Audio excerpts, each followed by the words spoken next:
पानीमा पानीमा हो हाम्रो युवराज सर यता हुनुहुन्छ हाम्रो ताल यता छ यहाँ सुन न केस के हो हजुर भन्नुहोस् स्कुल पढ्ने बेलामा एल्ला हाउसमा थियो हैन हो हजुर गाइस आज चाहिँ हामी यहाँ फुर्के चौरमा घुम्न आएको जङ्गल भित्र पनि हिँडिरहेछौँ के छ रे भाइ फुर्के चौरको पोखरी हेर्न आएको पोखरी पनि ठुलै रहेछ अनि ए युसुफ यता हेर ल यहाँ बोल्दै त कस्तो लाग्यो यो ठाउँ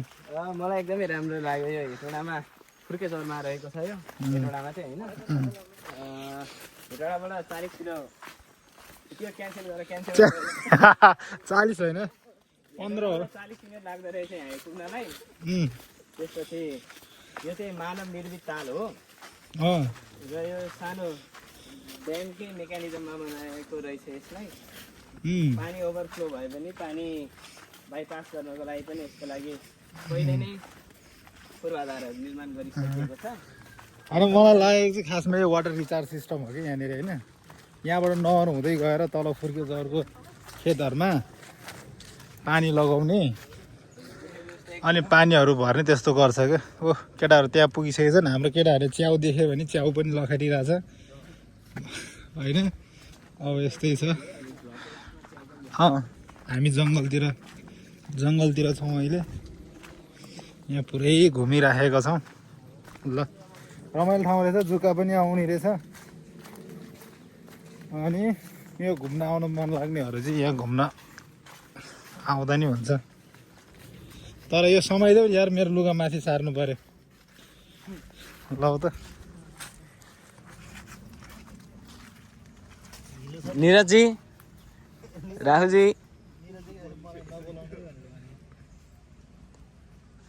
हाम्रो युवराज सर यता हुनुहुन्छ हाम्रो ताल यता छ मेरो क्यामेराम्यान छ है यहाँ युसुफ चाहिँ क्यामेराम्यान छ हिँड न अनि ल यो तालमा अब पौडी खेल्न भने पौडी खेल्न आउँदैन होइन अब बोटिङ गर्न पायो भने चाहिँ राम्रो हुन्छ बोटिङको लागि नि एकदमै सुटेबल ठाउँ हुनेछ यो राम्रो हुन्छ है यहाँ सम्बन्धित निकायले यहाँ बोटिङ पनि राख्न सकिन्छ बनायो भने चाहिँ राम्रो ट्याक्क हुने खालको हाम्रो राहुलजी के भन्न चाहनुहुन्छ भन्नु न वर्ल्ड कपको कस्तो लागिरहेछ क्रेज तपाईँलाई हटिसक्यो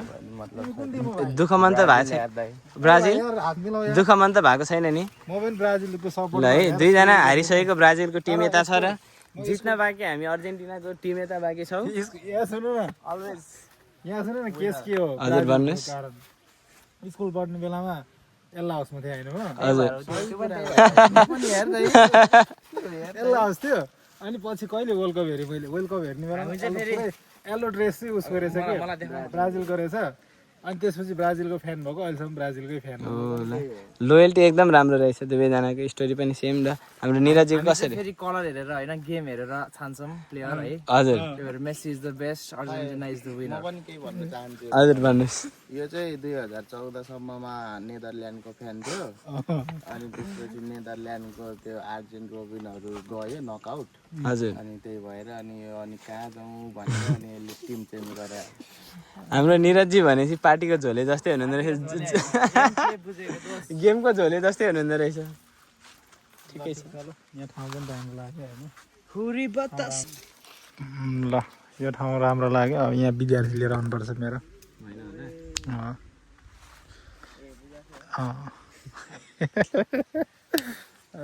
यहाँ यसो देखाउनुलाई हुन्छ नि त ठाउँ तर तिनीहरूले देखिसकेको छ आइसकेको हुन्छ विद्यार्थीहरू यहाँनिर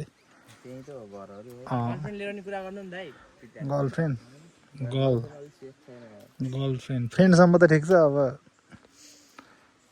त्योभन्दा अगाडि चाहिँ नजाउँ होला तर बर्खामा त यो पानी पुरै भरिनु पर्ने हो है बर्खै सुरु भयो भने सकिन पानी परे होइन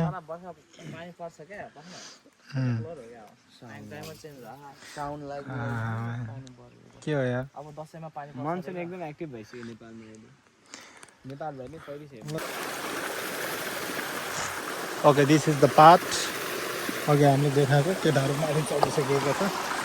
पनि माछामासु परिरहेको छ तर यो चढ्नलाई चाहिँ गाह्रो छ है चिप्लो चिप्लो रहेछ ला ओ केटा हो खोइ खोइ अब म चाहिँ आउनु सक्छ कि सक्दैन भन्ने कुरा भयो क्या अब यहाँ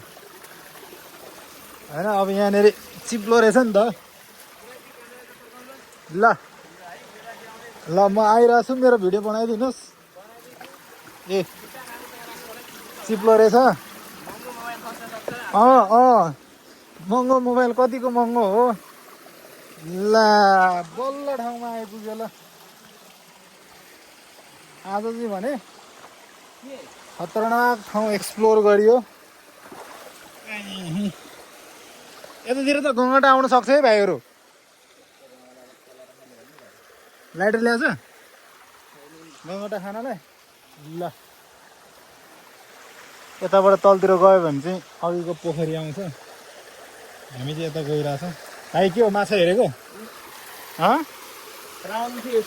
क्राउन ल यहाँ चाहिँ लेउ लागेर छ यहाँ यसरी खुट्टा राख्न पनि डराउनु पर्ने अवस्था छ अहिले आउन चाहिँ आइयो अहिले फर्किने बेलामा अहिले फेरि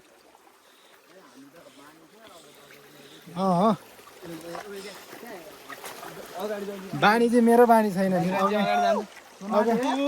ओइ ओइ ओइ त्यस्तो नगर न भाइ यार छोडिदेऊ यार गङ्गाटासम्म यो भाइले खै फेरि यो गङ्गाटाको धोती खानुपर्छ अरे होइन सुत्दै राति बेडमा जसले सु गर्छ नि अनि त्यसको हो त्यसको यो पछाडिको त्यो खाइदियो भने अनि ऊ हुँदैन अरे राति सुत्ने बेलामा के अरे सु गर्दैन अरे तिम्रो फार्मेसीमा राख है नि रस काम लाग्ला हामीले चाहिँ सानो त्यही भन्थ्यो कि अनि खान्थ्यो हामीले अब यसलाई रेस्क्यु गर्नु पर्यो नि त यसलाई कहाँ रेस्क्यु गर्ने छोडिदेऊ नि यतातिर गइहाल्छ भाइ यार गङ्गाटा समाएर यस्तोमा राम्रोसँग बसिरहला ल गङ्गाभित्र तर भुसुनेले टोकिरहेको छ यार रेस्क्यु गर्न खोज तिमीलाई मैले अघि नै भनेको भाइ यार अब तिमीलाई अब खानै पर्यो नि यस्तो भयो नि यो अब के खानु त्यो यत्रो सानो त एक गाँस पनि हुँदैन यसलाई मार्नु हुन्न यसलाई अनि अब योभन्दा माथि पनि जान्छौँ र हामी हात त तर कहाँबाट हो यार यो यार यो खोला कहाँबाट आएको यार ऊ यहाँनिर कहाँनिर पुग्यो खै यहाँनिर छ हेर्नु है त गङ्गटा यहाँनिर ओहो भाइको भाइ गङ्गटा त्यहाँ गयो अब हामी चाहिँ कता जाने प्राउन यहाँ पाउँदैन होला प्राउन भनेको झिँगे माछा होइन यहाँ पापड चाहिँ पाउँछ जाउँ न त पापड चाहिँ अघि बजारतिर चाहिँ पाउँछ फर्किने अब त्यही बाटो फर्किने हजुर सक्छ त सक्छ बिस्तारै नै केटा बिस्तारै न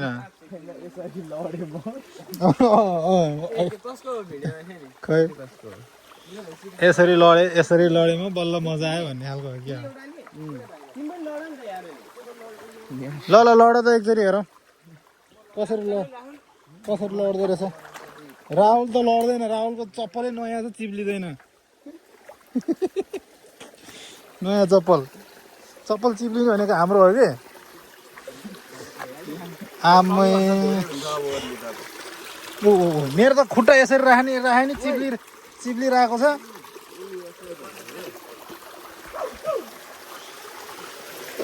म पनि फाल्छु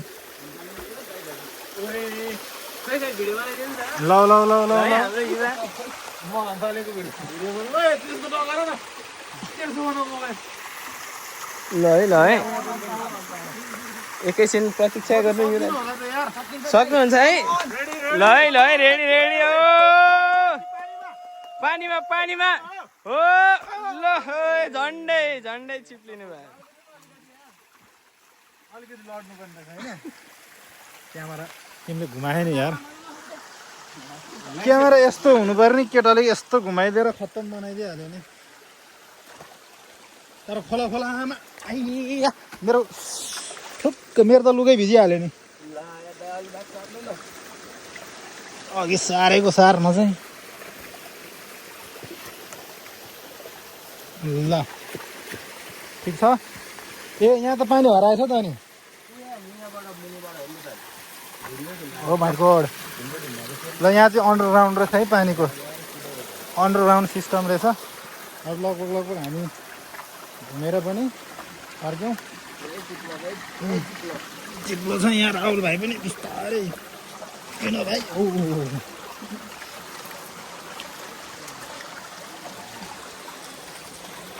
त्यस्तो चिप्लो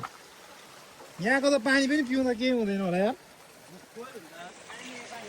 होइन अघि अघि सुरुमै पिएको भए चाहिँ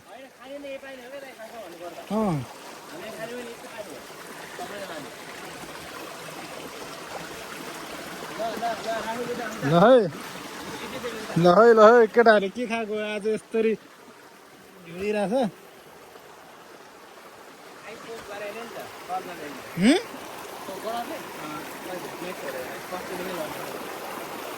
गाह्रो छ गाह्रो औ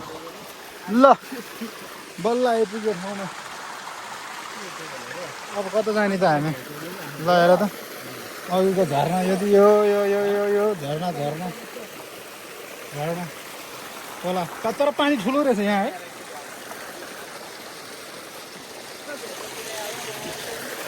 कसले पुऱ्याएको के गर्नु थालेको पुस्दै पर्दै कहाँ मेरो लुगाभरि त होस् ल भाइ म पुस्दिनँ न त्यो कस्तो लाग्यो त रमाइलो लागिरहेछ गङ्गटा देखियो आज गङ्गटा पनि देखियो धेरै वर्षपछि यसरी नजिकबाट तर एउटा गङ्गटाको एउटा खुट्टा चाहिँ निकालिदियो भाइले खुट्टा होइन क्या दाइ ड्याम ड्याम त्यसलाई ड्याम भन्छ ल ड्याम चाहिँ ड्याममै निकालिदियो अब के भन्ने अब मैले सुरुमै नो भन्दै तर यता पनि छ त हो खोला त खोला सानो खोल्सी त यस्तै पानी त होइन है कलेक्सन हुने यहाँ यत्रो पानी बनाएको छ ल ठाउँ राम्रो छ अब सबैजना घुम्न आउनु होला अनि एउटा बोटिङ गर्नुपर्छ यहाँनिर अनि त्यसपछि ठिक ठाउँमा आउँछ के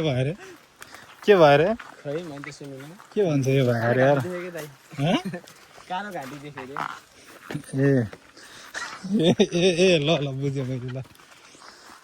ओके ल अब के गर्ने अब कता जाने त भाइहरू अब घरतिर जाने हो भोक लागेको छ कि छैन भने सोधा भने खाना खाएर आयो हामी होइन खाना खाएर गयो भने सबैजनाले अहिले खुवायो भने त खान सक्छु ल भनेपछि अब युसुफले झोला बोकेको छ अघिदेखि मैले बिहानदेखि भनिरहेको छु होइन कागजपत्रहरू छ केही कागजपत्र त्यहाँ बन्दकी राख्ने अनि त्यसपछि ओ माई गड घाँटी लुगाएको हो क्या भाइ ठिक छ ल यो चाहिँ अलि राम्रो घाँस हो घाँटी देखेर फेरि देखाइदियो ल ओके पर्दैन होला छ होला नभए यहाँ उयो माथिबाट निस्किने कि ल आजलाई चाहिँ भिडियो यस्तै भयो अब यहीँनिर सक्यो भिडियो ल केटाहरू यहाँ फोटो खिच्नु भयो खिचाउँ है टाटा बाई बाई